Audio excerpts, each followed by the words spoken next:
Vamos a entrar ya a la mesa con los queridos Maxi abogados Federico Anaya y David Peña.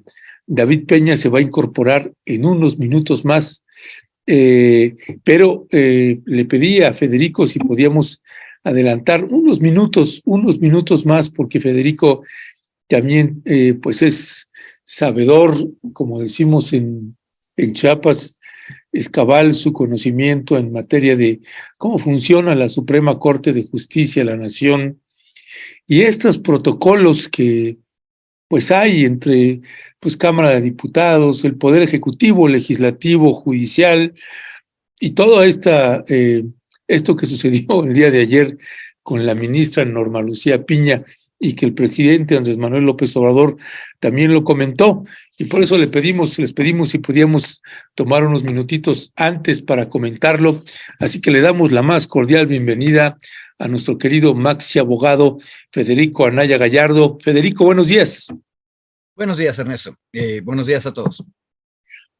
Muy bien, Federico. Buenos días. Pues, ¿cuáles son tus piensos, Federico, de lo que sucedió ahora en esta ceremonia que se llevó a cabo en Querétaro, en donde pues vimos ahí una conducta pues muy particular, decía hace un rato, pues casi hasta infantil, de la presidenta de la Suprema Corte de Justicia de la Nación? Y lo decía infantil porque uno espera pues que el acto de rebeldía o de marcar las diferencias con el jefe del Ejecutivo Federal, pues no sea de que pues no me paro y no te menciono tampoco.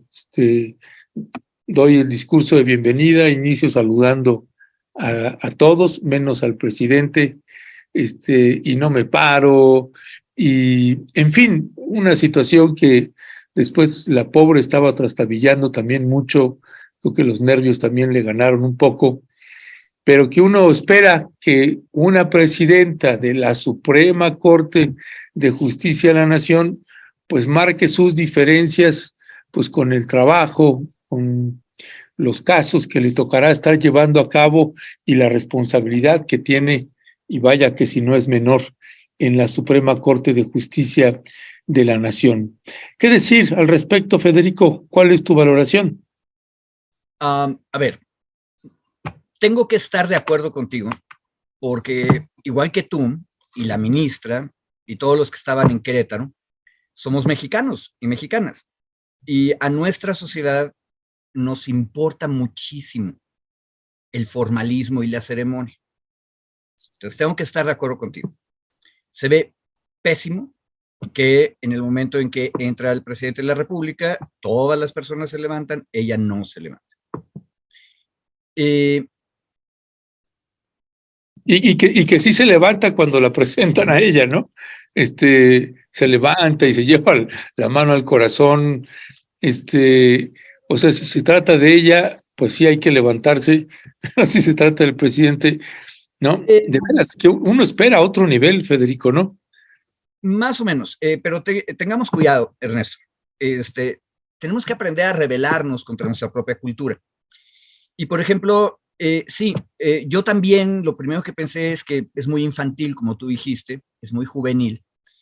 Pero entonces ya me acordé, Ernesto, que ya estamos peinando canas. Y esos comentarios son completamente adultocéntricos. Sí, sí. Y ojo, hago el comentario porque eso subraya el problema de los formalismos y las ceremonias. Si nos clavamos en ellos, no vemos otras cosas que pueden ser incluso más graves. A ver, mira, primero una aclaración. Ella no menciona al presidente de la República y a todos los que están en el presidium, porque ella es la segunda oradora. Y el primer orador, que fue el gobernador de Querétaro, Curi, había hecho la lista de todos los que estaban ahí. Y una cosa que en México es insoportable es que en las ceremonias públicas cada orador vuelve a recitar la letanía de los presentes, lo cual es una pésima costumbre. Ahora, qué mal que esta compañera primero no se levanta y luego ella es la que rompe la mala tradición de repetir a todos los presentes. Entonces, la lectura es la que tú estás haciendo. La lectura obligada es que no quiere darle su lugar al presidente. Pero hay cosas más graves, Ernesto. Yo recomiendo que oigan, quienes nos están escuchando, todos los discursos, porque hay un debate, y es un debate realmente grave, profundamente histórico y filosófico, entre los oradores. Curi es un gobernador panista. Y atención, el gobernador panista impidió que se acercaran al Teatro de la República grupos indígenas de la capital de Querétaro que querían saludar al presidente y los detuvieron y los dejaron en un parque y no hubo manera que se acercaran. Al final de la ceremonia, el presidente se las ingenió para pasar junto a ellos y saludarlos. Pero, ojo, aquí estamos viendo una confrontación. El gobernador panista, ¿qué fue lo que dijo? No les repito el discurso completo, óiganlo, pero el mensaje es: los mexicanos tenemos que estar unidos. Los mexicanos hemos construido la Constitución como un lugar de diálogo. Y cuando dialogamos, construimos la paz.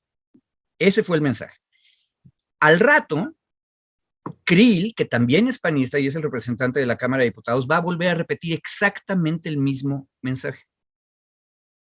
Cuando estamos unidos, los constituyentes dialogan y entonces construimos una patria en la cual la reconciliación es importante. La palabra reconciliación la dijo Krill después. Entonces tú tienes al panismo en el poder, en la Cámara de Diputados y en el gobierno de Querétaro, diciendo: cuando dialogamos, cuando nos respetamos, cuando encontramos consensos, entonces hay paz. En ese contexto, hay que leer lo que dijo la ministra, y lo que dijo la ministra se oye muy bonito en abstracto. Ella defendió la independencia judicial, lo cual todos estamos de acuerdo que debe existir, empezando por el presidente López Obrador. Pero en el contexto de lo que dijo Curi y de lo que dice después Krill, lo que dijo, la manera en que terminó el discurso Piña es mucho más grave. Ella terminó diciendo: aquí estamos, cuenten con el Poder Judicial de la Federación. La pregunta es: ¿quién es el ustedes al que ella se está refiriendo? Y la lectura que yo tengo es que le está diciendo a los panistas, a la oposición, a los que acusan al presidente de dividir el país y de no buscar los consensos, de no buscar la reconciliación, es a ellos a quienes les está ofreciendo. Si te fijas, Ernesto, eso es mucho más grave que si se para o no se para. Y ojo, tampoco es una cosa fea. La división de poderes y la república están hechos para que así se hagan las cosas. Pero, un detalle, tan el presidente... Pero ¿a quién dices que es el mensaje? La ministra le está ofreciendo a la oposición que cuentan con la Corte. Sí, mira, para mí el hecho, yo no, en realidad, Federico, y ahora sí que a usted, audiencia, con todo respeto, esto de los formalismos, a mí eso no me tiene sin cuidado, también no hago, no me refiero tanto a eso, sino que te hace, la ministra, desde mi punto de vista, se mostró su animadversión y su poca inteligencia y emocional para manejar una situación de esta naturaleza, porque uno espera a una persona más estratégica, más inteligente, y que no muestra su animadversión hacia el jefe del Ejecutivo y en favor de un sector como es la derecha, o es el panismo. Me pareció lamentable, porque pues es alguien más que se conduce más en términos, me pareció, emocionales que intelectuales o constitucionales, ¿no? Uno espera una conducta distinta, ¿no? Cuando uno va viendo las señales, Federico, como esto que pasó, por ejemplo, con Netzaí Sandoval y todos estos movimientos que empieza a ver, ¿no? Y cómo ahora la señora Isabel Miranda de Wallace empieza a tener un respaldo, y uno va viendo las lecturas uno va viendo la llegada, va sintiendo la llegada a la presidencia de la Suprema Corte de Justicia de la ministra Piña. Pero ahorita, si algo en dado caso tendría que celebrar, es que lo hizo público y que entonces tenemos pues ya las reglas claras de cómo va a ser lo que resta de la administración del presidente Andrés Manuel López Obrador. Y lo otro, Federico, que me parece pues más grave, es que finalmente quienes vamos a terminar pagando pues somos las y los mexicanos, desde mi punto de vista. Coincido completamente contigo. La forma en que ella se comporta en el momento de la ceremonia está reflejando el fondo de la cuestión. Pero mi recomendación es, veamos los discursos de Curi y de Krill para entender qué es lo que está queriendo decir la ministra. Y hay un detalle muy importante. La ministra ha sido en redes sociales acusada de que Miranda de Wallace está manipulando nombramientos y demás. Y la nueva presidenta del Consejo de la Judicatura no ha hecho ninguna aclaración. En este contexto, de nueva cuenta, es torpeza. Ahora sí que, aunque si fuera cierto que la señora Miranda de Wallace está ahí atrás, lo que es institucional, constitucional, sería decir una particular no tiene que ver en esto. Pero no ha hecho ninguna aclaración y entonces ha dejado que la imagen sea de que ella se va a convertir en servidora de. Y eso No, es... y fíjate, ahorita que señalas esto, y más aún cuando la propia Isabel Miranda de Wallace pues ya empezó a publicar y a celebrar la llegada de la ministra Piña. Uf, es tremendo, Federico. Tal cual. Entonces no hay un deslinde. Ahora, hay un detalle. La única otra cosa que yo quisiera subrayar de este tema es lo que contestó el presidente, porque el presidente sí contestó. Sí, Hay sí. dos respuestas. Primero habló el presidente de la mesa directiva de la Cámara de Senadores, Armenta. Su discurso fue disciplinado con la Cuarta Transformación. No me entusiasmó mucho, pero fue bueno que fuera una primera respuesta. Pero el presidente sí se fue al centro y yo hice un documentito que les mandé, ojalá y lo pudieran poner, pero en cualquier caso les leo la parte que a mí me parece importante. ¿Lo mandaste en el WhatsApp? Sí, está en el WhatsApp. Pero mira, lo que a mí me parece más importante del presidente, y que luego como que no se ve porque al presidente le encanta la historia, pero al resto de la población no necesariamente. Fíjate qué dices como el tercer, cuarto párrafo de su discurso. Si de algo sirvió la división entre los revolucionarios, tal vez fue que la oposición de Francisco Villa y Emiliano Zapata obligó al moderado bando carrancista a tomar decisiones más radicales de mayor profundidad. Y luego explica por qué. Esa es la respuesta a los discursos de Curi y de Krill respaldados por la Corte, en el sentido de que lo que tenemos que hacer es reconciliarnos, tenemos que dejar de pelearnos, tenemos que evitar la polarización. No, en la política real y verdadera, lo que importa es oponer ideas, movilizarse y discutir sin el ánimo de encontrar un justo medio que no existe. Hay que defender la justicia y hay que defender las ideas propias. Y eso significa que las cosas se polarizan, que nos peleamos y que hay discusiones fuertes y duras. El retrato que nos dieron Krill y Curi, y también la ministra en parte, del constituyente de Querétaro es que todo era la suma paz. Y el presidente nos recordó, no es cierto. Mientras en 1916-17 estaban reunidos los constituyentes, Villa y Zapata, Ángeles, seguían levantados en armas porque no había terminado la revolución. Y si no hubiera habido esa violencia social buscando la justicia, los constituyentes de 17 muy probablemente no se hubieran visto obligados a poner los derechos sociales en la Constitución. Entonces, ese es un recuerdo y tiene que ver con la realidad moderna. No es el momento de la reconciliación moderada, abstracta y honestamente hipócrita. Qué bueno que tenemos democracia, qué bueno que tenemos Estado de Derecho, porque no tenemos que ir al campo de batalla para discutir. Pero No nos hagamos ilusiones. Con Miranda de Wallace, por ejemplo, no vamos a estar de acuerdo nunca y vamos a tener que decirlo fuerte y duro. Y si nos acusan de que somos maleducados o radicales y polarizantes, pues bienvenida. Así es la democracia. Ya. Ya. Gracias, mi querido Federico. Por ahí tenemos la imagen. No, te envié te la envié como imagen en el WhatsApp. Bueno, ya está aquí nuestro querido David Peña, el otro Maxi abogado. Y bueno, pues estábamos platicando, mi querido David, sobre pues todo este show que dio ayer pues la ministra, la presidenta de la Suprema Corte de Justicia de la Nación, Norma Lucía Piña. Y pues no sé si tú tienes algún comentario o algo, viste algo al respecto, o entramos ya con el primer tema que nos ocupa.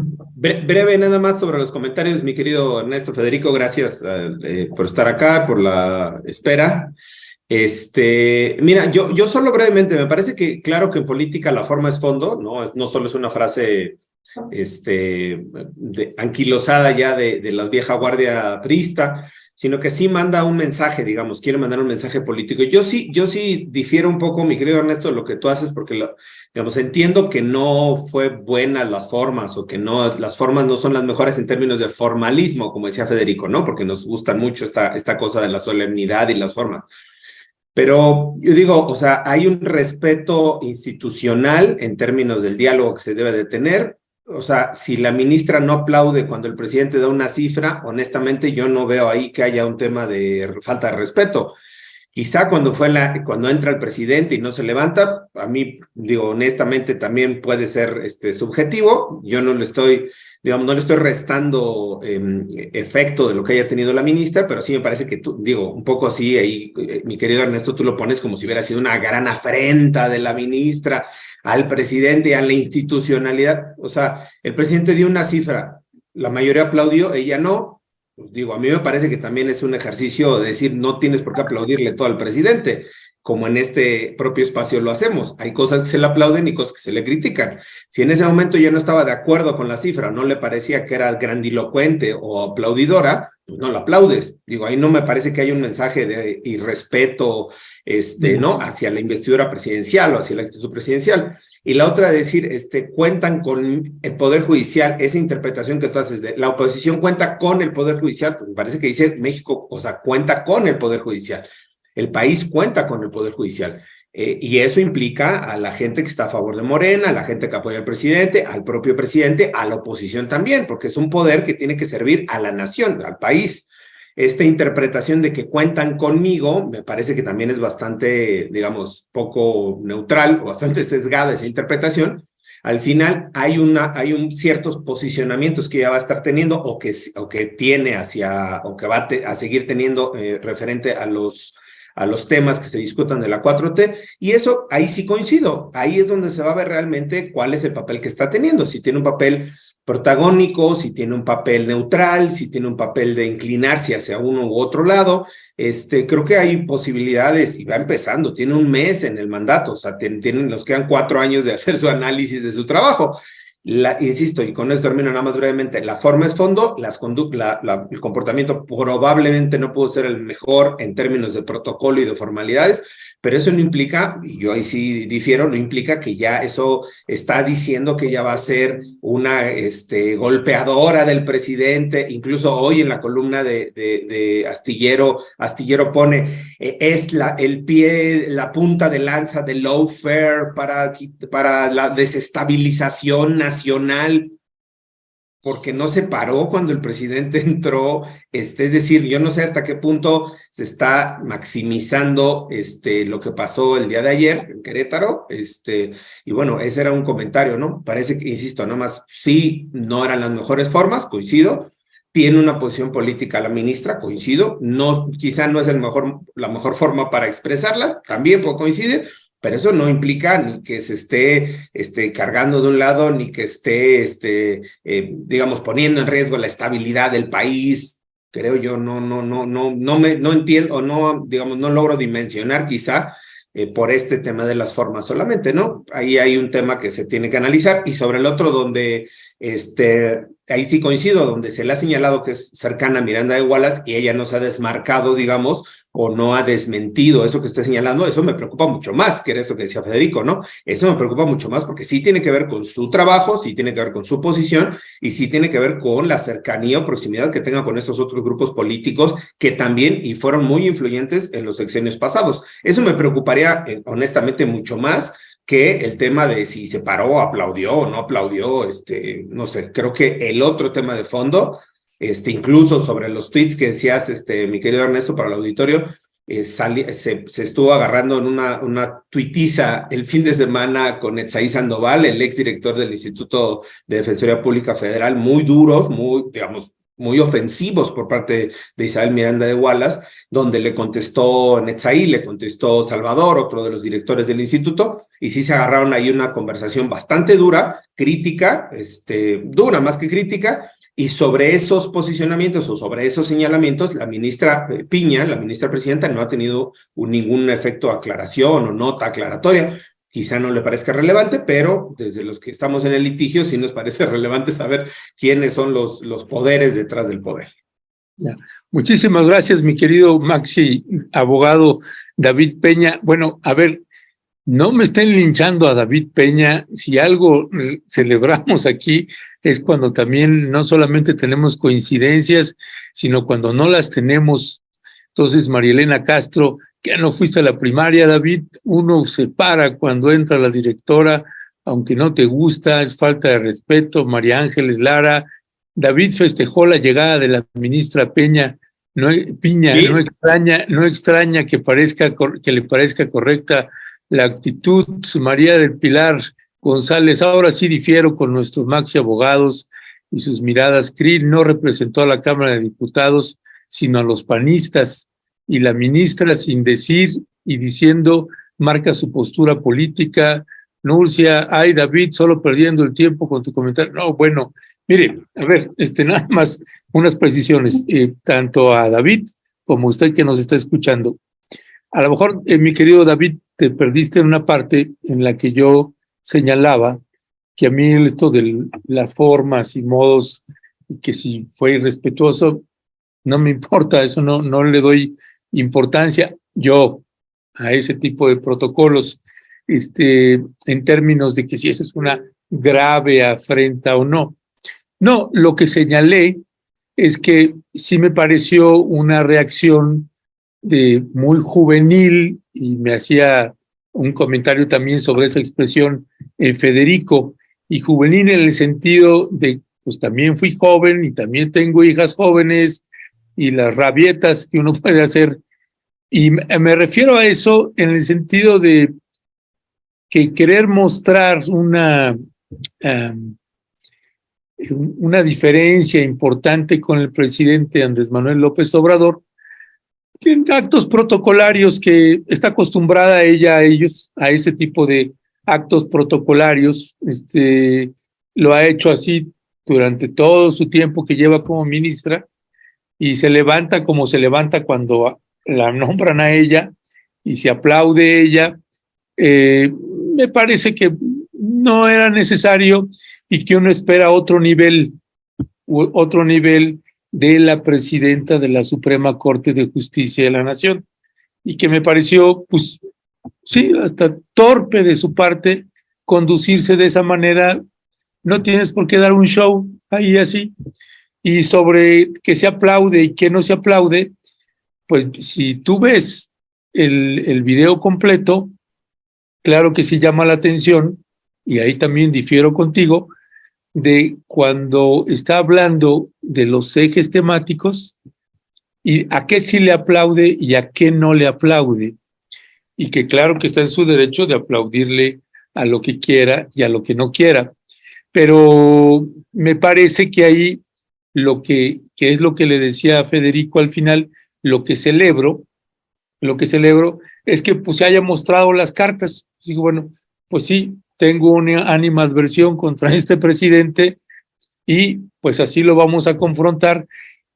Y yo, como le decía también a Federico, que ya estábamos viendo las señales que nos preocupaban, como en el caso de Isabel Miranda de Wallace, el movimiento también que hubo con Netzaí Sandoval, y esta serie de confrontaciones que uno empieza ya a ver algunos destellos.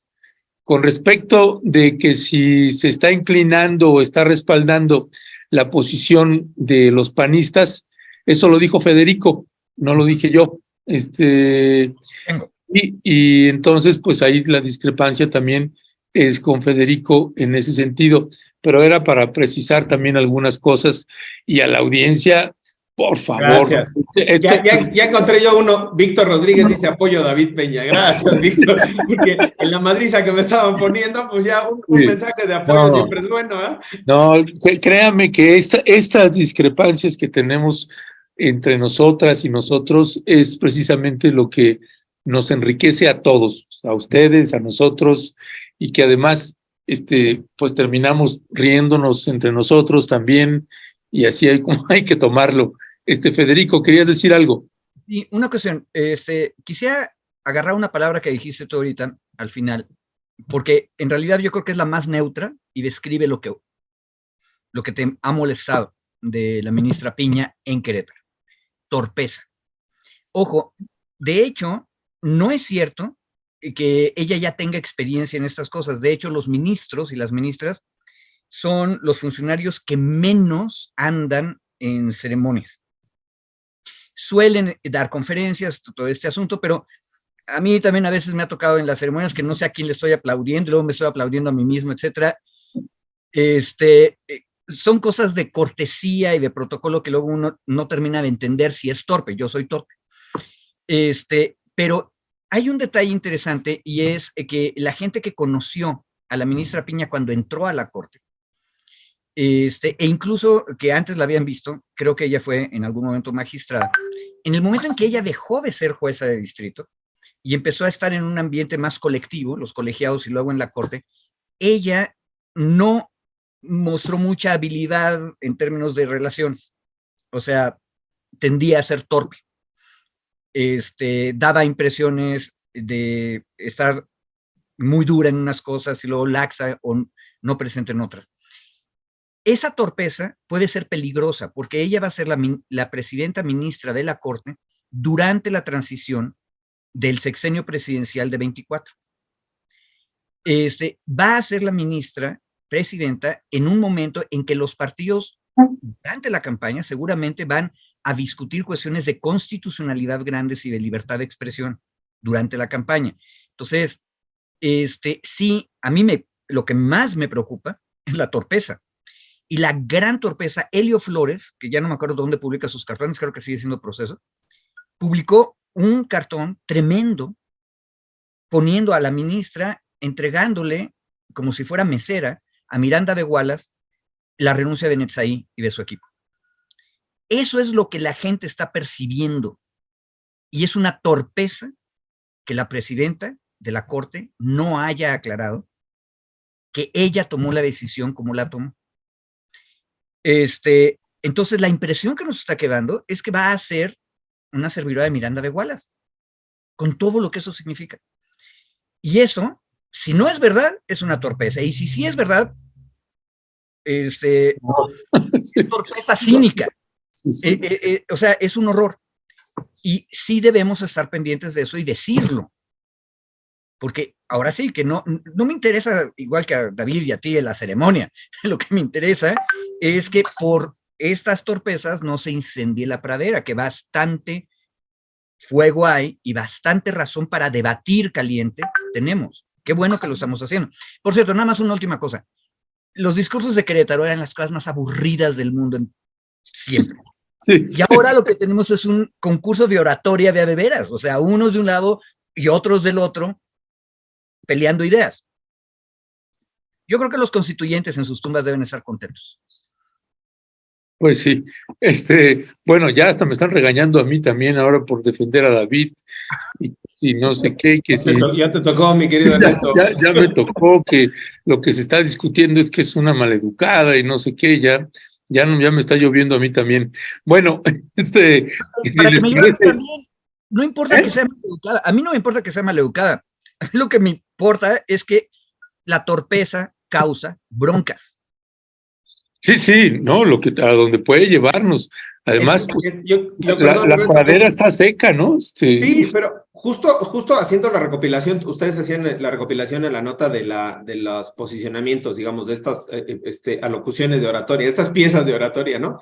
Y es este tema, ya sabes, de la reconciliación, la pacificación, ni siquiera es pacificación, es reconciliar, no polarizar. Este discurso que es el que está aparentemente ahora ya retomando la oposición o una parte de la oposición, ¿no? Y yo lo juntaría, digamos, con no sé el orden de los temas, no me pongo a producir al campo, pero yo lo juntaría justo con este segundo, uno de los temas que tenemos, que es el tema de Samuel García en Nuevo León.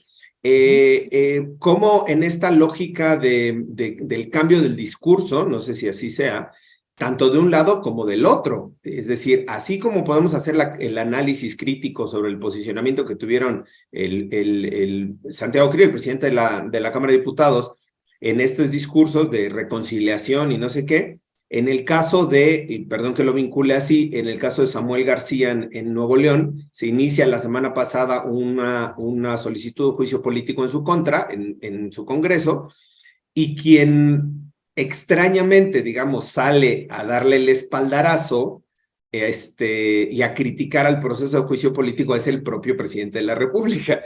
Y ahí ya se han ido sumando, digo, Claudia Sheinbaum y varias más gobernadores y gobernadoras de Morena a sumarse, digamos, a criticar el proceso de juicio político que se le abrió a Samuel García.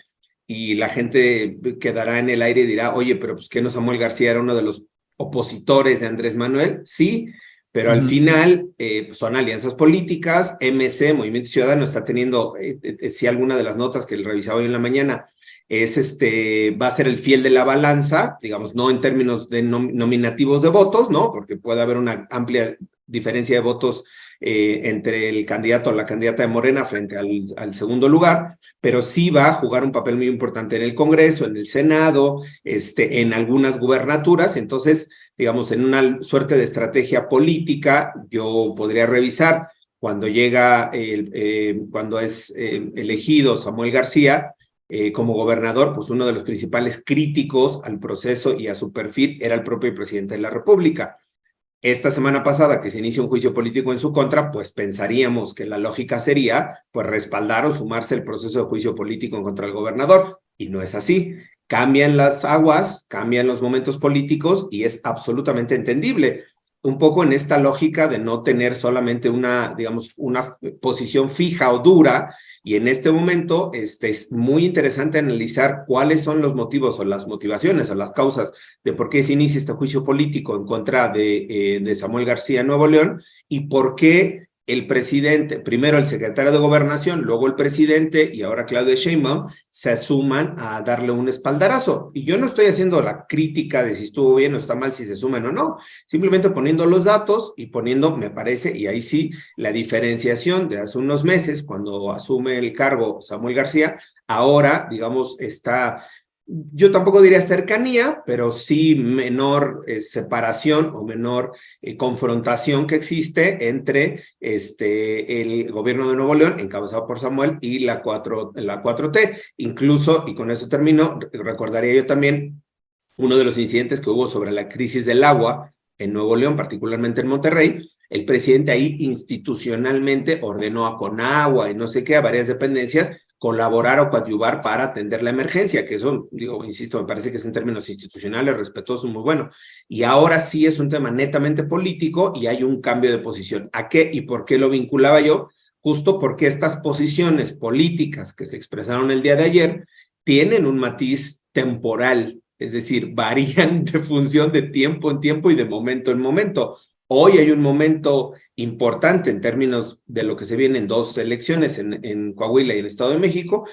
Viene un momento también de alianzas y de coaliciones hacia agosto, septiembre de este año para conformar las coaliciones hacia el 2024, y entonces son meses cruciales para la definición de este tipo de alianzas políticas. Es muy interesante, y con eso concluyo, me parece muy interesante que hay muy poca información sobre el proceso de Samuel García, del proceso de juicio político en contra de Samuel García. Prácticamente hay un mismo formato, un mismo boletín para muchos medios. Yo intenté en esta tarea que nos ponemos siempre para documentarnos sobre las notas, intenté buscar más información, hay muy poca información y eso me parece también un dato, digamos, para colocarlo acá porque no, digamos, no hay mucha claridad en la forma en la que incluso se va a conducir este proceso. Entiendo que con la mayoría del PRI y del PAN en el estado de Nuevo León podría avanzar este juicio político. Entonces creo que va a ser un ejercicio muy interesante lo que viene en las próximas semanas y perdón por vincular así los casos, pero creo No, que buenísimo. van de la mano. No, buenísimo, mi querido David, y además ya sirve que así nos zafamos de la zarandiza. Ya hasta te están regañando otra vez porque dijiste madriza y que cómo que madriza. Y... Sí, bueno, ya está. Era una expresión, mi querido Chad, o sea, ya era porque están muy susceptibles hoy. Me disculpo, mi querido Chad. No, tú síguele así, mi querido David, que eso nos gusta. Bueno, Federico, yo no sé en términos de la dimensión de la denuncia de estos partidos de oposición para el juicio político contra Samuel García, en lo que toca a la denuncia, y que la denuncia es porque no entregó en tiempo el presupuesto de egresos del Estado de Nuevo León, ese es uno, y por no publicar 56 decretos, que entiendo que funciona igual que al nivel federal, que el responsable de mandar a la publicación de los decretos que se hacen, pues es el secretario de Gobernación. Me imagino que el secretario de Gobierno es el responsable en Nuevo León y no sé qué tanto pueda prosperar o no esta denuncia. Lo que sí llama la atención de manera importante, esto que señala también David, pues que ya lo aceptó el Congreso local. Y bueno, pues sí, hay que ver el tipo de implicaciones. ¿Cuál es tu valoración de todo esto? A ver, primero, el juicio político no es un procedimiento jurídico, es un procedimiento político, por eso se apellida así. No necesitas pruebas, es una prueba de fuerza política nada más. Más allá de, por ejemplo, los que hemos visto más en vivo, son los de Trump en Estados Unidos o el de Dilma en Brasil. Y si ustedes se acuerdan del caso de Dilma, el juicio político con el cual la quitaron de presidenta, no tenía que ver con hechos jurídicamente probados, tenía que ver con que Dilma perdió la mayoría del Senado y por lo tanto la destituyeron. Entonces la pregunta es, primero, si tiene los números la oposición. Entonces, datos. El Congreso del Estado Libre y Soberano de Nuevo León tiene 42 diputados. Y la última elección dejó un arreglo muy fragmentado. El PAN tiene 14, el PRI tiene 13, es decir, que juntos tienen 27. Acuérdense del numerito, 27. Movimiento Ciudadano, que es el partido del gobernador, solo tiene 11. Ojo, tiene solo, es el tercer lugar, pero la diferencia no es muy grande. Digamos que hay 3 grandes tercios, PAN, 14, PRI, 13, Movimiento Ciudadano, 11. Morena es muy menor, tiene solamente 2 diputados, y hay otros 2 diputados, uno verde y otro de un partido local. No, perdón, es un independiente. ¿Cuál es el problema? Normalmente los arreglos de juicio político necesitan 2/3 partes de la legislatura para destituir al ejecutivo o al acusado. Si buscas cuáles son las 2/3 partes de 42, es 27 o 28. En otras palabras, el PRI y el PAN juntos sí tienen la mayoría para destituir al gobernador de Nuevo León. Pero habría que ver cuál es el procedimiento. Eso es una tarea que yo me... Perdón que te interrumpo ahí, pregunta.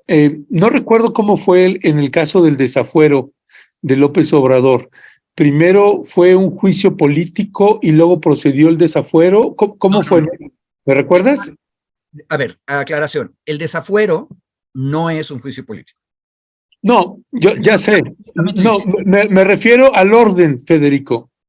No, yo no estoy diciendo que sea lo mismo. No, sino que previo a un desafuero hay primero un juicio político o no. ¿No? No tiene nada que ver. En el desafuero, la pregunta que se le hace a la Cámara es si le quitan la protección, el fuero, a la persona para que el Ministerio Público se lleve al funcionario ante su juez penal. Esa es otra cosa. Aquí, la pregunta es si vamos a destituir al gobernador políticamente. Y, ojo, hay dos arreglos. Confieso que esa parte de la tarea todavía no la acabo. Los estados suelen hacer esto en el pleno de su Cámara, pero la otra posibilidad es que la Cámara acusa al gobernador ante el Tribunal Supremo del Estado, y el Tribunal Supremo es el que lo destituye o no. No estoy seguro cuál es el arreglo neoleonés. El problema es este. Con 27 votos, PAN y PRI, que son los que promovieron la acusación de juicio político, tienen las 2/3 partes. Y aquí es bien importante el apoyo del presidente. El apoyo del presidente significa que los dos de Morena no se van a sumar. Y probablemente tampoco el del Verde. Entonces, el que nos queda en duda es el que no tiene partido. Ese que no tiene partido puede juntar 28 y entonces ya no hay duda de que tienen 2/3 partes. Ahora, yo veo que esto es una cosa buena, porque Samuel, otra vez voy a ser adultocéntrico, igual que era Ernesto hace rato. Samuel es un juvenil irresponsable tiktokero. O sea, le jugó a no mandar a tiempo el presupuesto. O sea, realmente no lo mandó a tiempo. ¿Por qué? Porque no quería discutirlo con el PAN y el PRI. Ojo, el PAN y el PRI lo querían discutir porque querían destazar el presupuesto y asegurarse que sus presidentes municipales reciban lanita. Eso es lo que está en el fondo del pleito. O sea, aquí no hay buenos. O sea, tú tienes a un gobernador juvenil que es irresponsable y torpe, se pone a tiro y luego los otros no se la perdonan. De hecho, lo doblaron, lo obligaron a mandar el presupuesto del año 23. Él decía, no lo mando, y entonces nada más se aplica el del año anterior, y le dijeron no. Lo obligaron a mandarlo, lo discutieron, estuvieron de acuerdo, y los decretos que no están publicando tienen que ver con eso. No entiendo por qué hay decenas de decretos. Ahí los neoleoneses son un poco más barrocos que nosotros, aunque ustedes no lo crean, pero lo que está haciendo el gobernador es, pues me obligas a mandar el presupuesto, luego me lo aprobaste como tú quisiste, y entonces ahora yo voy a ir publicando lo que a mí me conviene, lo cual obviamente es una rebelión en contra del Congreso. Y entonces lo que se ganó es que sus enemigos en la legislatura pues, se pongan de acuerdo y lo acusen de juicio político. Ahora, el presidente de la República lo está apoyando. ¿Por qué? Porque las razones del PRI y el PAN es nada más la lanita, es repartirse el presupuesto.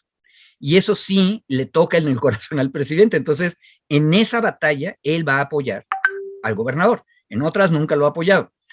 Salvó al gobernador con lo del agua porque había que salvar a la gente que necesitaba agua. Pero aquí hay otra cosa que es interesante, que es que las razones para el juicio político son ilegítimas. Están peleándose por lanitas. Ahora, así es la política. Y yo siempre diré que la democracia es un poco un desmadre, perdón por la mala palabra, pero así es. Díganle algo a Federico también, no nada más a David. Díganle a Federico. Sí. Yo espero una bonita reacción en el chat. No Continúa, estás solo. Federico. No estás solo. Oye, David, sobre esto que le planteaba a Federico y que finalmente esta parte es la que creo que no me la respondió, pero que tiene que ver con el tipo de delito que se le está imputando, por el que se le está llamando un juicio político. O sea, ¿qué implicación legal tiene que un gobernador no entregue en tiempos el presupuesto de egresos o que no publique X número de decretos, ¿cuál es la penalidad que tendría un gobernador? ¿Existe algo sobre eso ahí en Nuevo León? ¿Sabes? Mira, y justo un tema de esta diferenciación que te hacía Federico en la nota introductoria es cuando una persona que tiene un fuero, una protección constitucional, comete un delito, se solicita al Congreso, aquí ya vimos todo el tema de si es el Congreso local, si es el Congreso federal, qué autoridades tienen, que se te retire el fuero para que tú puedas ser procesado penalmente, porque tienes una protección constitucional. Eso es el desafuero. Hay un juicio, se llama juicio de declaración de procedencia y hay todo un procedimiento. En el juicio político es un procedimiento diferente, no se trata de una acusación de carácter penal, sino de una acusación de carácter político. En este caso, en lo que se le está acusando a Samuel García, por ambas razones o por ambas causas, por no haber mandado a tiempo el presupuesto y por no haber publicado 56 decretos, es digamos, lo que está configurando el Congreso local, se le llama abandono de funciones. Está contemplado en la legislación estatal cuando un servidor o servidora pública no cumple con sus funciones en tiempo y forma, como están ordenados en la ley y los reglamentos tal, y, digamos, incurre en esta modalidad que se llama abandono de funciones. ¿Qué implica? Que es una acusación de naturaleza política. Incluso si lo queremos asemejar con un procedimiento ordinario, podría ser mucho más parecido a un procedimiento de carácter administrativo. Es decir, no cumples con tus funciones, no estás cumpliendo con tus funciones, luego entonces te ameritas una sanción en términos administrativos, no penales. Por eso no hay un delito como tal que se configure, mi querido Ernesto, no hay un delito, sino es esta, digamos, ausencia de cumplimiento en sus obligaciones. Pongámoslo en ese sentido, ¿no? Coincido con Federico que tiene que ver con la lana, absolutamente, con la forma en la que se distribuyen los dineros y los recursos, con que pues el gobernador Samuel García tampoco, digamos, se ha caracterizado por tener un gobierno como muy, digamos, como muy cumplidor, ¿no? Con todas las promesas que hizo en campaña, no ha tenido tampoco grandes avances en muchas de las materias que se había comprometido, pero bueno, esa es una valoración que podrán hacer las y los neoleonenses sobre la forma en la que se está actuando en el gobierno, la forma en la que se está ejerciendo el gobierno. Sobre este tema específico o particular que nosotros estamos analizando, sí me parece interesante que al final, ahí sí, yo sí coincido en el tema de que lo que está haciendo el Congreso de Nuevo León sí es muy parecido a lo que se hizo en América Latina, por ejemplo, en los casos de Brasil, en el caso de Perú, en donde desde una instancia política se hace una acusación contra el gobernante, se le busca destitución y con eso se le va, digamos, restando credibilidad o se le va cambiando la percepción en lo público. Recordemos, y haciendo la analogía, toda proporción guardada con lo de Perú, para que antes de que Pedro Castillo decidiera disolver el Congreso, había tenido 2 mociones antes, esta de la vacancia, en donde justo lo que se colocaba en el Congreso era una suerte parecida a un juicio político, en donde se veía si el presidente tenía o no las capacidades para seguir gobernando, que es una cosa bastante abstracta y bastante ambigua, pero que se analizaba si tenía las capacidades o no para seguir gobernando. Fue hasta la tercera procedimiento de vacancia cuando el presidente, digamos, se adelanta al Congreso, lo destituye y toda la crisis que ha venido posteriormente. Había ya una crisis previa, en buena medida, fabricada por estos grupos opositores y por estos grupos, digamos, que penalmente y políticamente estaban acusando al presidente Pedro Castillo. Por eso es interesante hacer el análisis también de lo que está sucediendo en Monterrey, porque sí tiene no solo esta motivación, como bien lo dice Federico, en términos económicos, sino tiene una motivación política de ir, yo no sé si restándole preferencias al gobernador, criticando al gobernador de esta forma, o eventualmente sí en algún momento llegar a destituirlo y poder hacer o generar estas crisis que se provocan después de una destitución de este tipo. En términos jurídicos, te preguntaría, o sea, las faltas del gobernador, estas 2 que se le están imputando, ¿han sido trascendentales, graves para la gobernanza, han sido graves yo desde acá a la distancia pensaría que no, insisto, es una posición que nosotros tenemos desde el escritorio, ¿no? Desde el trabajo que hacemos acá, porque pues el presupuesto al final le hicieron manita de puerco, se tuvo que presentar y se tuvo que aprobar. Y en el caso de los 56 decretos, pues ahí igual puede estar parados, puede tener una facultad de veto, digamos, se llamaba antes veto de bolsillo, es decir, yo no las publico, ¿no? Porque le voy a hacer cambios. Yo no sé si todas esas ya se vencieron para los plazos de los cambios, si algunas de ellas hayan sido regresadas. Insisto, no lo sé porque digo que no hay mucha información tampoco disponible. De estos 56 decretos que no se publicaron, si algunos se devolvieron con observaciones o cambios al Congreso y el Congreso ya no quiso regresarlos y aprobarlos, digamos, ahí hay un buen nicho de información que tenemos que profundizar, pero en términos de la gobernanza de Nuevo León, desde mi perspectiva, yo no vería aquí a la distancia una gravedad en términos de las violaciones o de la falta de compromiso a digamos, a su mandato legal que tiene el gobernador. Entonces, creo que hay que hacer esa revisión. Yo pensaría en algunos otros gobernadores aún en funciones y algunos ya retirados, que sí han tenido graves omisiones en el cumplimiento de su trabajo, graves violaciones a los derechos humanos, graves violaciones a los procedimientos administrativos y que nunca han merecido ni siquiera un llamado a comparecer.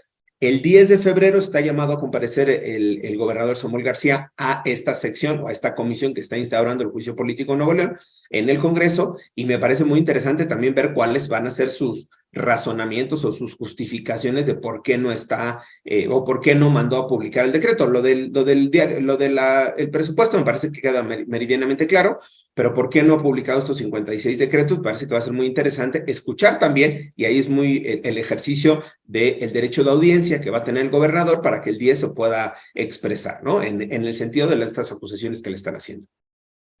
Gracias, mi querido David.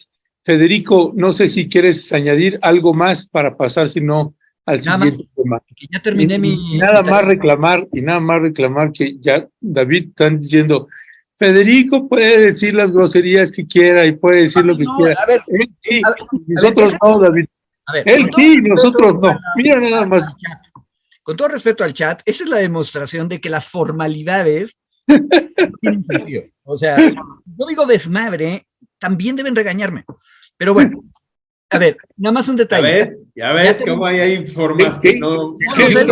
Qué generoso es con nosotros, fíjate, nada más. Sí. Bueno, nada más un detalle. Ya chequé la Constitución neoleonesa. La cosa realmente está interesante. Acuérdense, 66%, 2/3 partes del total de la Cámara, que es lo que dice la Constitución que se necesita, son 27.7 personas. Póngansela difícil, tiene que subir a 28. ¿Sale? Entonces, necesitas 28 votos. El PRI y el PAN ya tienen 27. Entonces necesitan yo creo que los de Morena no se van a juntar y tampoco el Verde, pero entonces el que no tiene partido, ese es el que tiene a Samuel de las Orejas. Si tienen 28, después de oír al gobernador, tiene que votar el pleno. Y si juntan los 28 votos, de acuerdo con el artículo 111 de la Constitución de Nuevo León, si hay lugar a presentar, en caso afirmativo, o sea, si votan los 28, el acusado, es decir, el gobernador, queda por ese solo hecho separado de su cargo y será puesto a disposición del Tribunal Superior de Justicia. El tribunal, reunido en pleno y erigido en jurado de sentencia, procede a aplicar a mayoría de votos del tribunal la sanción que en el caso a discusión proceda. Que el problema, como nos dijo David, nadie sabe muy bien cuál es la sanción. Una vez que se desahoguen las diligencias. Entonces, ya Samuel, convertido otra vez en tiktokero normal, ya no es gobernador, va ante el tribunal y ahí lo van a castigar. Sí es una cosa grave. Y acuérdense, el juicio político es nada más político. Entonces, capaz de que hace buena defensa Samuel y de todas maneras lo pasan a ejecutar, ¿eh? Bueno, pero va al Tribunal Superior. O sea, la Cámara dice, te acuso. Y luego va el tribunal y el tribunal es el que tiene que ejecutar. Apenas empieza la novela, hay que seguirla. Pues sí, y además lo surrealista de todo es que pues terminen en Morena defendiendo a Samuel García, ¿no? como luego nos pasa que terminan defendiendo a Sandra Cuevas, pues, quién sabe, creo que son tiempos políticos, momentos políticos, y el presidente y las corrientes pues tendrán que tomar sus decisiones y nosotros tendremos que hacer pues la lectura que tengamos sobre las mismas. Se acaba el tiempo y este otro tema me parece realmente bien importante, que me gustaría poder pasar a él. Lo tratamos la semana pasada, a propuesta que afortunadamente el maxi abogado David Peña nos lo puso en el reflector. Este caso de los, que además, fíjate, me imagino que son los hermanos Sonpaxle, porque tienen los dos apellidos, pero no sé si es así o no. Me llama la atención que nunca los han referido como hermanos, ¿verdad? Pero bueno, el gobierno del presidente Andrés Manuel López Obrador, en voz del secretario de Gobernación, Adán Augusto, pues rechazaron la recomendación de la Corte Interamericana de Derechos Humanos. Y pues quién sabe qué va a pasar ahí, porque dice Adán Augusto, pues rechazamos eliminar la prisión preventiva oficiosa. Es un tema que ya se había discutido antes y que el presidente y prácticamente casi todos los funcionarios, incluyendo la jefa de gobierno Claudia Sheinbaum, entraron a defender ese punto. ¿Cuál es tu valoración, David, sobre esto que me parece realmente pues bien interesante, hacia dónde se está yendo? Bueno, brevemente aprovechar el tiempo. Recordemos la semana pasada aquí hacíamos un análisis y una aproximación sobre las implicaciones de la sentencia de la Corte Interamericana que se dictó en el caso de Sonpaxle Tecpile, personas que fueron detenidas, acusadas de formar parte del EPR, torturadas, arraigadas y puestas casi 3 años en prisión, después fueron absueltas, pero cuyo caso llegó a la Corte Interamericana y se emitió la sentencia hace ya 2 semanas. Y nada más hay algo para la precisión, David. Detenidas por la policía local del estado de Veracruz. El local del estado de Veracruz, exacto, local del estado de Veracruz. Siendo gobernador Fidel Herrera Beltrán. Exactamente, en el 2006. Sí. Y bueno, este caso era relevante porque la Corte hacía un pronunciamiento sobre 2 temas que han sido muy importantes. Obviamente, la reparación del daño, la disculpa pública, digamos, todos estos efectos que tiene la sentencia, pero colocaba el foco la Corte en dos temas. Y yo decía que discrepaba de quienes habían hecho una interpretación sobre los efectos de la sentencia, y ahí se mantuvo una discusión interesante en términos jurídicos. La Corte manda a adecuar el marco normativo en el caso de prisión preventiva oficiosa a los estándares internacionales. Adecuar el marco normativo, así de genérico, y en el tema del arraigo sí es muy precisa la Corte, o más precisa, y dice dejar sin efecto la figura del arraigo en la normatividad interna. Mi discusión o mi interpretación era que no necesariamente eso implicaba reforma constitucional. En el caso del arraigo, sí, era prácticamente imposible quitarlo de las leyes secundarias y dejarlo en la Constitución, pero que se dejaba un margen de interpretación al gobierno mexicano para poder, en este caso, como su nombre lo dice, interpretar la sentencia y ver los efectos. En el caso de la prisión preventiva oficiosa era mucho más ambiguo, mucho más abstracto el pronunciamiento de la Corte, donde decía revisar y adecuar a los estándares interamericanos, que era mucho más genérica. Porque pensamos, y yo decía la semana pasada, que en el siguiente caso que va a resolver la Corte en las próximas semanas, en el caso de Daniel García Reyes Alpizar, el tema central es la prisión preventiva oficiosa. Entonces, probablemente la Corte se centró mucho más, en este caso de Sonpaxle Tecpile, sobre el arraigo y la necesidad de reformar el arraigo en el marco jurídico mexicano, y deja la prisión preventiva oficiosa como un tema de pronunciamiento de mucho más fondo en el otro caso, que es el tema central. En este caso de Sonpaxle Tecpile no era el tema central, la prisión preventiva. Dicho este breviario de introducción, el viernes le preguntan en un evento que tenía el secretario de Gobernación en Tlaxcala qué iba a pasar con la sentencia, cuál era la forma de cumplir la sentencia, si ya la conocían y tal. Ya había pasado una semana y el secretario de Gobernación utiliza expresiones lamentables, muy lamentables, donde dice que es un despropósito de la Corte Interamericana de Derechos Humanos pronunciarse sobre la normatividad mexicana, que no puede una Corte, por muy interamericana que sea, dice el secretario de Gobernación, digamos, ordenar que se cambie la Constitución o que se reforme la Constitución, particularmente, y ahí sí yo la diferenciación, en el tema de arraigo, porque entiendo yo que, aunque mi interpretación es que solo se tenía que reformar, digamos, la legislación secundaria, pero implicaría también reformar la Constitución, aunque la Corte no lo diga en ese sentido, pero implicaría también reformar la Constitución.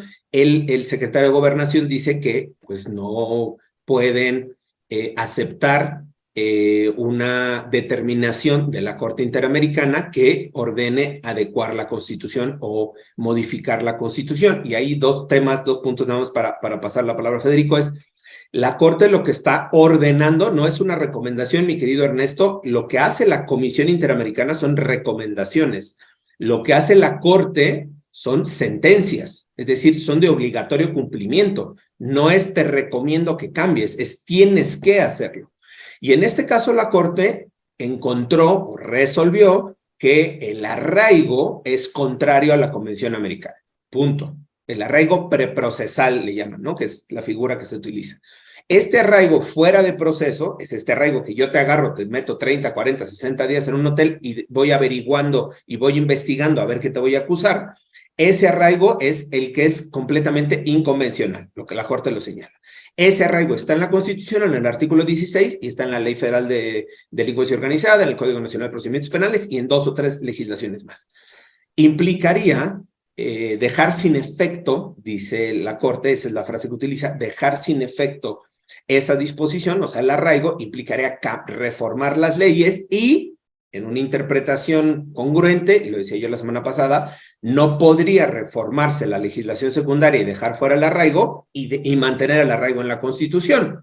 La Corte no dice cambia tu Constitución, pero dejar sin efecto el arraigo implicaría per se, y por eso yo era mi diferencia con las interpretaciones que se hacían la semana pasada, que implicaría per se, es decir, implícitamente implicaría una reforma constitucional. No dice la Corte reforma la Constitución de forma directa. Y pone aquí el ejemplo la semana pasada y lo retomo hoy. En la sentencia de Digno Ochoa, sí ordena un cambio constitucional y no hubo una reacción de este tipo. La Corte ordena que se impulse, se promueva y se presente una reforma constitucional para dotar de autonomía a los servicios periciales.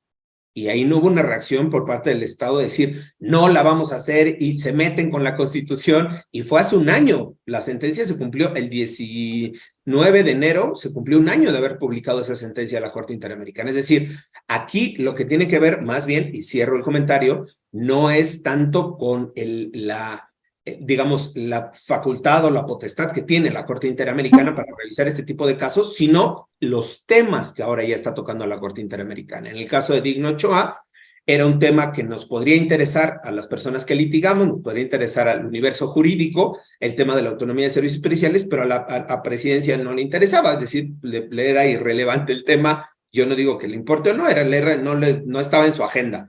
Pero como este sí está en la agenda, el tema de prisión preventiva, me parece que va a marcar la directriz de cómo va a estar respondiendo el Estado mexicano frente a este tipo de sentencias sobre este tipo de casos, Es muy lamentable, triste, vergonzoso, honestamente vergonzoso, que el secretario de Gobernación salga a descalificar la sentencia, salga a decir que por muy Corte Interamericana no tiene la facultad para revisar el marco normativo mexicano, cuando, pues desde 1989, 90, más o menos, que se firmó la competencia contenciosa de la Corte Interamericana para México, se aceptó que uno de esos efectos era justo, pues, revisar la normatividad interna, los casos, sentenciar a los estados.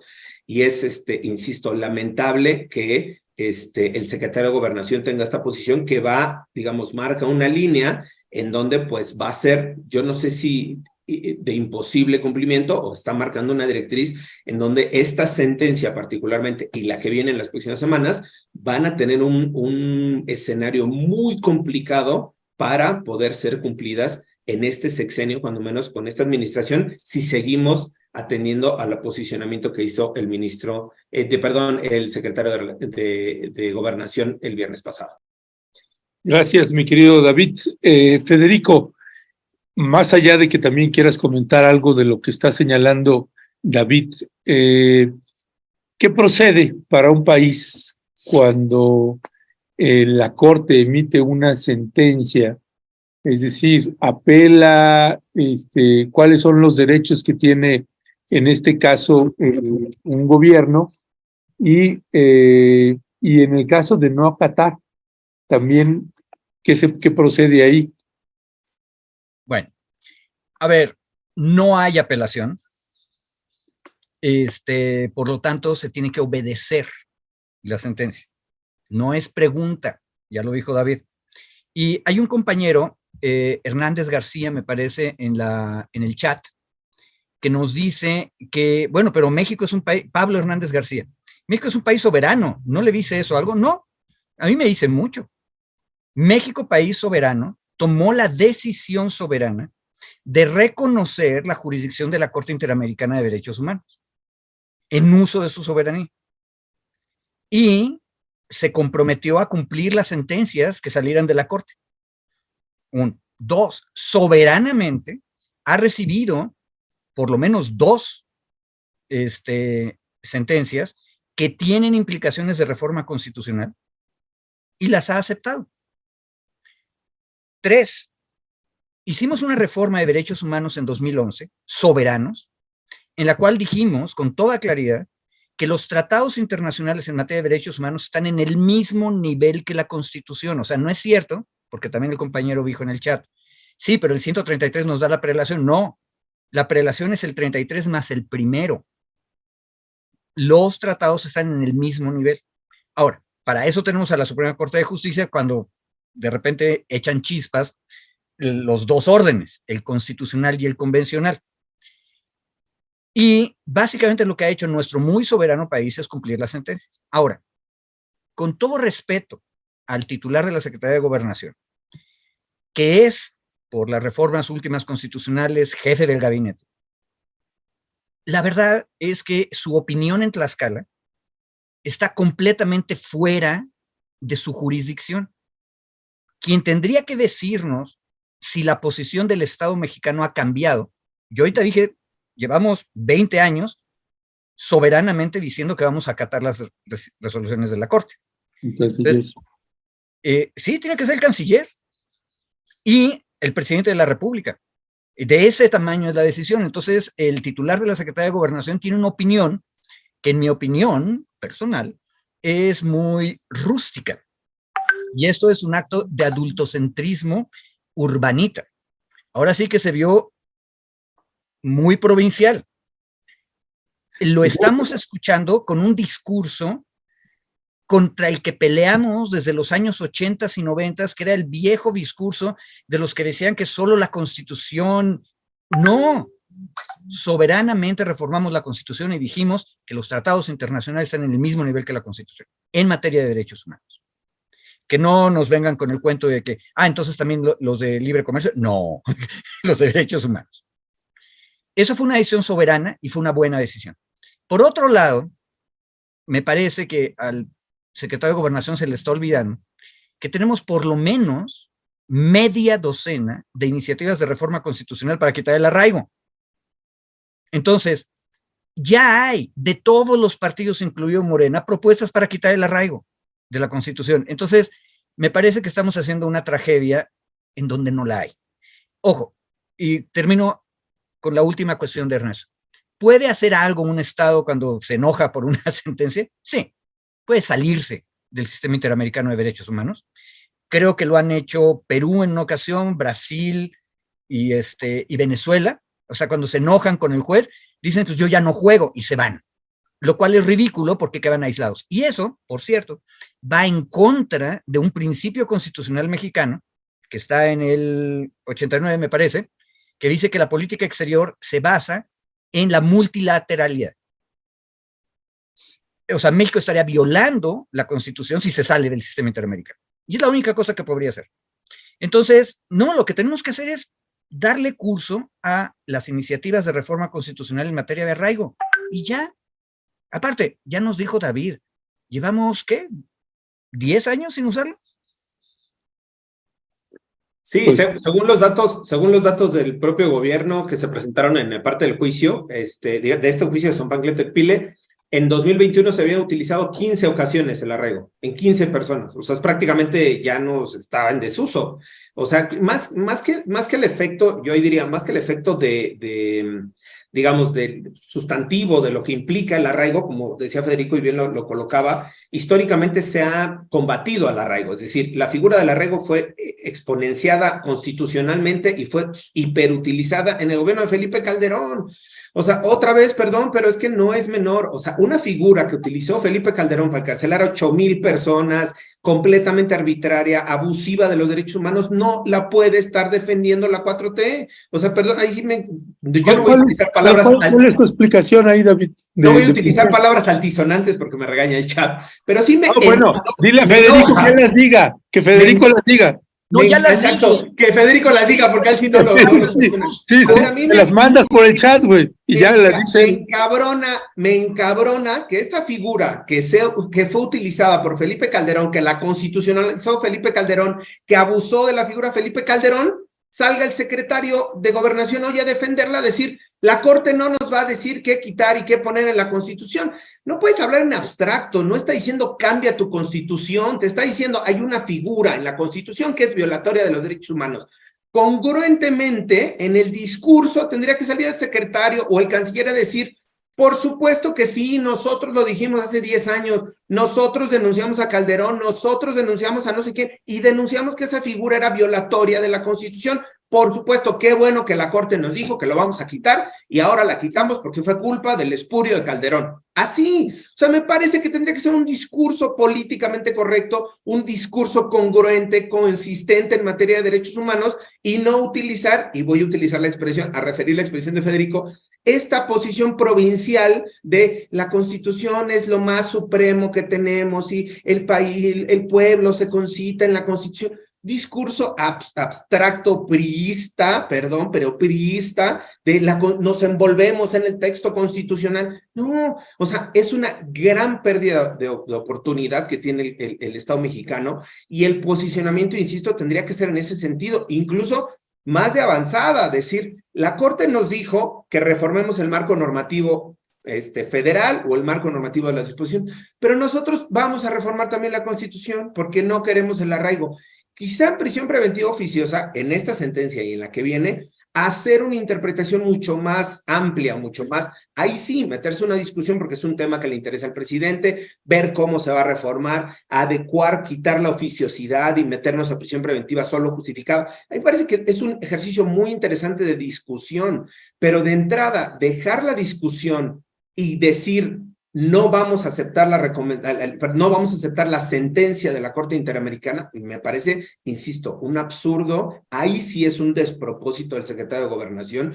Yo no sé si era alguien ponía en el chat, si fue por ignorancia o por qué, pero el decir esto de no vamos a aceptar una sentencia de la Corte porque es contra nuestra soberanía y contra nuestra Constitución, insisto, es un discurso que se quedó en los 80s, y ahí sí, y sí, me encabrona otra vez que teniendo la posibilidad este gobierno de quitar una figura que caracterizó al gobierno de Felipe Calderón, salgan con un discurso tan simplista, tan básico, de decir que no vamos a aceptar una sentencia de un tribunal por muy interamericano que sea. Perdón, pero... Esta expresión de encabronarte, esa sí gustó, ya se sumó ahí también contigo Laura Santillán. Qué bueno que no me critica. No la dijo Federico. Lo estarían aplaudiendo. Sí, sí, sí.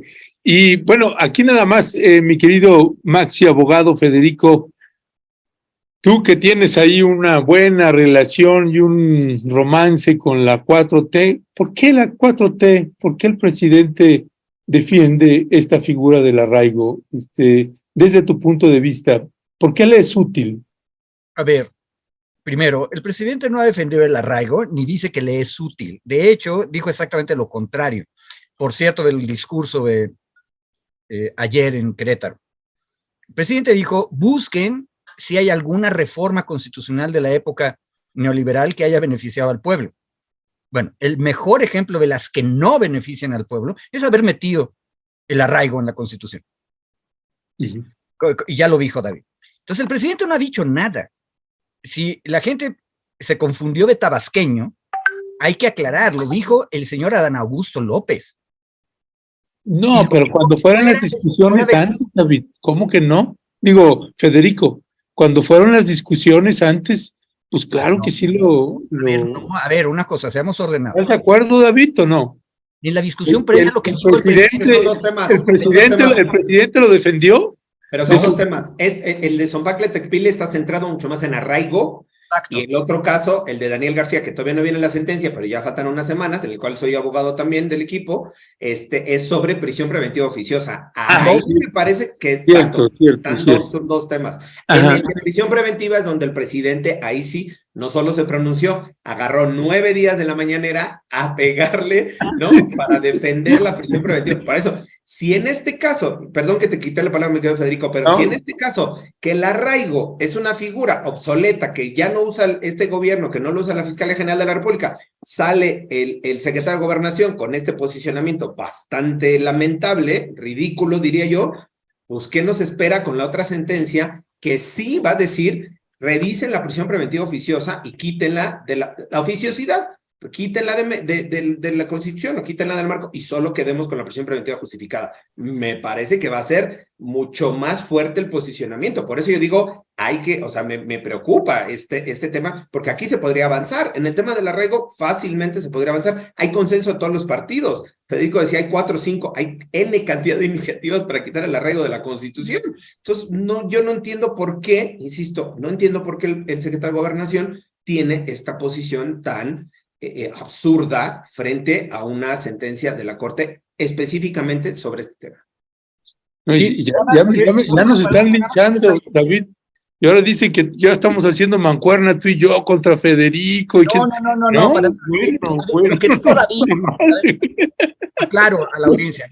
Lo que acaba de decir David es exactamente por donde iba yo. Nada más un detalle.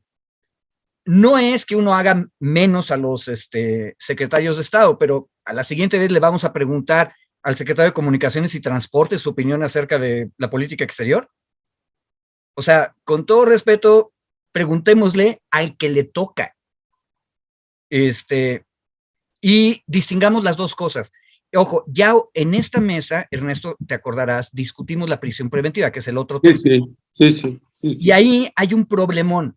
Y fíjate, lo que sigue es una defensa de la 4T explicando por qué el presidente fue tan enfático en prisión preventiva. Porque está amarrado, como todos los políticos de cualquier tendencia ideológica, a no ser débil contra el crimen. Es una cosa que no se le puede dar nadie el lujo de aparentar ser débil contra el crimen. Y eso es una maldición y es difícil salirse. Pero, como dijo David, hay maneras de discutirlo. Yo lo dije aquí, la prisión preventiva siempre debería ser justificada, incluso cuando de oficio tengamos que discutirlo. Y esa sería una elegante salida para que todos queden contentos. No violemos los derechos humanos y no sea inconvencional. Ojo, y es tan complicado que por eso, en esta sentencia, la de Zombacle Tecpile, la Corte Interamericana no se pronunció de una manera absolutamente dura, porque la Corte Interamericana también sabe que es complicado el debate. Yo creo que la Corte Interamericana va a ir más o menos por el mismo lado. Pero en ese punto mi recomendación sería no amarremos navajas y vayamos a casos concretos de injusticias. Y una cosa que dije hace muchas semanas aquí, el presidente también fue el primero que defendió las consecuencias de una mala prisión preventiva. Acuérdense que él andaba desesperado tratando de liberar a 20,000 gentes que llevaban años y años y años en prisión preventiva sin que hubiera sentencia. Entonces, recordemos toda la complejidad del tema. Y sí, va a estar muy divertido el debate. Perdón ahí, David, nada más, retomando un comunicado de la Secretaría de Relaciones Exteriores sobre el caso, Zombacle Tecpile, dice, el caso de Zombacle Tecpile y otros contra México y la sentencia que de él se deriva, podrían orientar en un sentido positivo las acciones del Estado para proteger los derechos de las personas privadas de la Ahí libertad. está. Ese es el secretario que corresponde. Sí. Y está diciendo lo que dijo David. Sí. Entonces, con todo respeto, no es mala onda con los tlaxcaltecas. Ese discurso en Tlaxcala, no le hagamos tanto caso. Yo me sumaría a los buenos deseos, mi querido Federico, que ese discurso pase así, que pase, fue un desliz, fue una cosa, un error, lo agarraron en curva, así. Yo honestamente pienso y me gustaría que así fuera, pero es que gobernación también forma parte del cumplimiento de la sentencia, ese es el tema. Cuando ya viene la sentencia, claro, el posicionamiento lo tiene hacia afuera, relaciones exteriores, pero en el cumplimiento, y se lo digo porque nos tocan varios cumplimientos de sentencia de la Corte, quien coordina el cumplimiento es gobernación, o sea, no es el secretario, obviamente, es el área de Encinas, es quien coordina el cumplimiento de las sentencias, quien llama a las autoridades locales, quien llama al Poder Judicial, quien llama, digamos, a Consejería Jurídica si se tratan de iniciativas, ¿no? Es quien coordina el secretario de Gobernación, por eso es muy importante el posicionamiento, insisto, y me sumo a lo que dice Federico, ojalá que quede como una mala declaración del secretario de Gobernación, que eso no se traduzca en un impedimento de cumplir y acatar la sentencia de la Corte, porque además sí nos colocaría en un grave riesgo frente al concierto mundial de naciones, cuando menos de América Latina, el pensar siquiera o el imaginar que para incumplir esta sentencia o la que viene de Daniel García, que me parece que va a ser mucho más profundo el debate en términos de prisión preventiva oficiosa y prisión preventiva justificada, pudiera pensarse en hacer esta denuncia de renuncia al sistema interamericano o de desconocer a las instituciones del sistema interamericano. Yo no creo, honestamente, no pensaría que llegaríamos hasta tal punto, pero esta desafortunada y absurda declaración del secretario de Gobernación en Tlaxcala, esperemos que no trascienda o que no marque, digamos, la directriz de cómo va a estarse cumpliendo estas sentencias, que, insisto, además, soberanamente, y muy bien lo dijo Federico, aceptó el Estado mexicano la competencia de estos organismos internacionales. En ejercicio de su soberanía, el presidente o los presidentes en turno lo aceptaron, los congresos lo aceptaron, y bueno, eso nos obliga también, no solo a seguir en este concierto internacional, sino a cumplir estas recomendaciones de la Comisión Interamericana y a cumplir las sentencias de la Corte cuando sean dictadas en contra del Estado mexicano por un caso como este tipo. No, y además, finalmente, pues hay víctimas aquí, ¿no? Y pues pueden evitarse otras. Dicen, déjenme para despedir la audiencia, señalan Alejandra Jiménez Ferman, la prisión preventiva debe desaparecer. Dice Pablo Hernández García, la Constitución no se puede modificar por decreto y el proceso legislativo está sujeto a ciertas modalidades, acuérdense de la ley Televisa. Gea, que siempre me anda golpeando, te hablan, Ernesto, no amarremos navajas. Mayanín, eso es lo que no me explico, Federico, ¿no defendíamos la amnistía? Alejandra Jiménez Ferman debe desaparecer como está ahora. Nora Brie, entonces el problema no es la figura de prisión preventiva, sino la aplicación de la misma que viola derechos y procedimientos penales. Mi cisterna Mayra, la ley de amnistía, ya se me movió, no sé qué, la ley de amnistía, algo, ya se me movió ese mensaje. La ley de amnistía que quedó en letra muerta. Alfonso Pano, el problema en estos temas para la 4T es que no defienden para que pocos de los grandes no se les vayan, pero afectan a un montón de pobres y dañan más de lo que benefician. En fin, son parte de los comentarios, mi querido David, mi querido Federico, les quiero agradecer muchísimo. En un minuto, Federico, ¿con qué te despides? Estaba yo buscando una caricatura de la Warner Brothers, de cuando éramos niños. ¿Se acuerdan que había dos gatos, el papá y el hijo? Y de repente el papá hacía algún despropósito y el hijo se ponía una bolsa de papel en la cabeza diciendo, yo no lo conozco. Así se siente uno con las declaraciones del ciudadano secretario de Gobernación. Pero me tranquiliza mucho lo que acabas de leernos. La Cancillería ya dijo, esa sentencia es una oportunidad para avanzar. Estoy seguro que también es el criterio de la Subsecretaría de Derechos Humanos en Gobernación. Nada más te aviso, es un comunicado del 27 de enero. No, está bien. La sentencia es poquito antes, ¿no? No, ese fue el día que se publica la sentencia. Ese es el posicionamiento oficial de Relaciones Exteriores. Es un comunicado donde dice, vamos a analizar la sentencia. Amén. Eso te da una idea todavía más de la desconexión entre el área especializada del gobierno federal y la declaración de Tlaxcala. Entonces, yo estoy tranquilo, o sea, no hay manera en que nos afecte. Y como dijo el compañero en el chat, efectivamente hay un proceso de reforma constitucional complejo, pero se lleva a cabo. Ahora sí, a menos que la oposición de derecha diga que como no vamos a hacer ninguna reforma que proponga el gobierno, entonces no vamos a hacer tampoco lo cual sería ridículo, ¿verdad? Ya nos están recordando, Federico, que no eran gatos, eran perros, Canuto y Canito. Ah, bueno, sí, tienes razón. Y la bolsa, ya. David, ¿con qué te despides? No, breve, yo creo que el tema sí es importante hacer este análisis del discurso que tuvo el secretario de Gobernación, por eso lo colocaba yo ayer en el chat como para que lo pudiéramos discutir el día de hoy. En estos términos, yo tampoco estoy diciendo, nos cargó la... No, hay que analizarlo, es una posición, hay que ver qué viene, cómo va a estar marcando las directrices de Relaciones Exteriores, la propia Secretaría de Gobernación. Insisto, es una sentencia que desde mi particular punto de vista podría ser fácilmente cumplible para el Estado mexicano, ¿no? Esta de Sonpancle-Tepile, la de Daniel García, si bien en el sentido que esperamos de reformar la Constitución para prisión preventiva, me parece que va a ser más fuerte, digamos, el debate. Pero bueno, ahí está el debate colocado, hay que analizarlo. Solo en el chat estaban proponiendo ya dos hashtags, uno que sea me encabrono como David Peña y la otra era no censuren a Federico Anaya. O sea, ahora ya esta censura nos están acusando. No, de veras.